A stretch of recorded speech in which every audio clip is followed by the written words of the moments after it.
Tu es prof, tu recherches des idées pour mettre tes élèves en action et les aider à s'approprier les connaissances.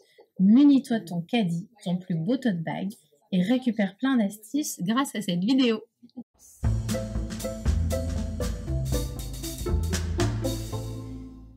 Bonjour, je suis Camille, enseignante au collège Paul Scarron à Ciel-Guillaume.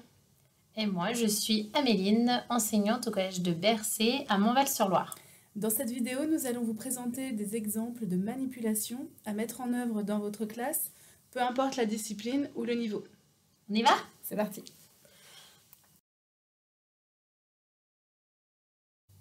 Tout d'abord, une rapide présentation de ce que l'on entend par manipuler et pourquoi faire manipuler nos élèves grâce à un exemple de flapbook. Mettre en action. L'idée avec la manipulation, c'est de proposer à vos élèves des activités de découpage, collage, pliage ou d'association qui sont souvent motivantes pour nos élèves. Apprentissage. La manipulation doit permettre aux élèves de s'approprier des savoirs.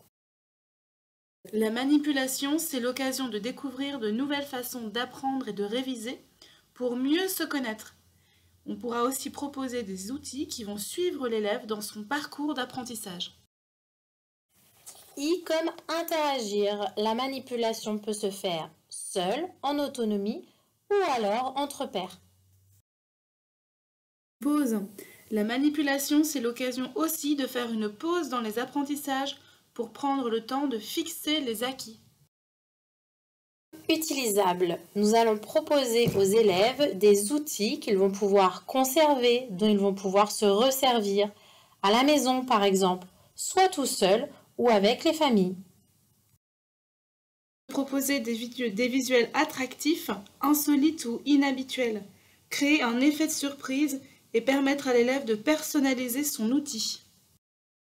La manipulation permet aussi de trier l'essentiel d'une leçon, soit par le professeur qui réfléchit en amont à la manipulation, ou par l'élève en aval. L'objectif est de systématiser le recours au jeu à certains moments de la séquence d'enseignement. Il est possible aussi de ritualiser l'utilisation d'un cahier interactif.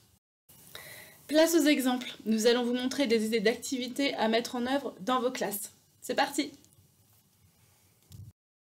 La première ressource facile de prise en main que nous souhaitons vous proposer, c'est Quizlet.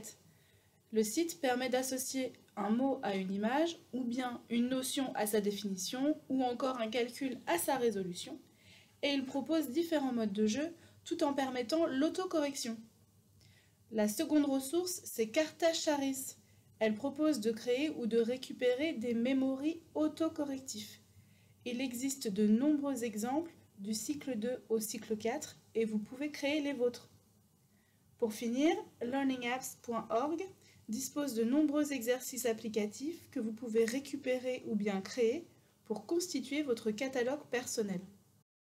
Et pour les collègues moins à l'aise avec le numérique, vous pouvez toujours créer vos propres memories, flashcards ou affichages de classe, ce qui permet également aux élèves de manipuler un objet concret.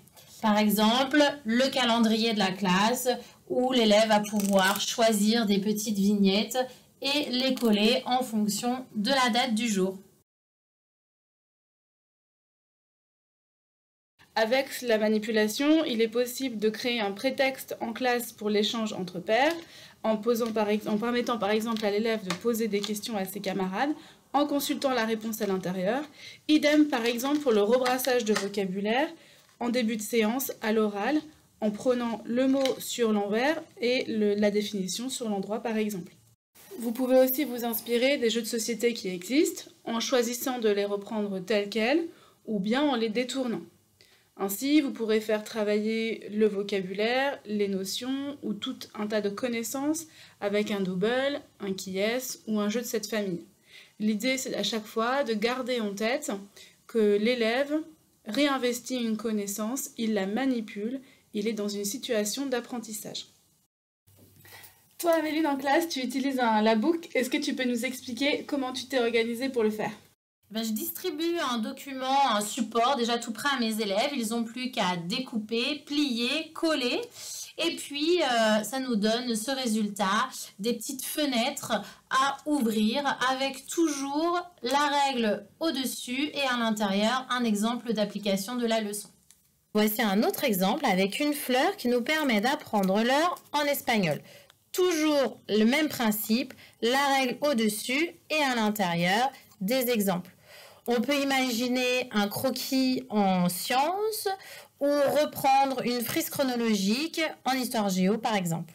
Pour terminer cette vidéo, on vous propose de prendre des post-it, recopier 2-3 idées et à votre tour de manipuler en faisant 2 colonnes.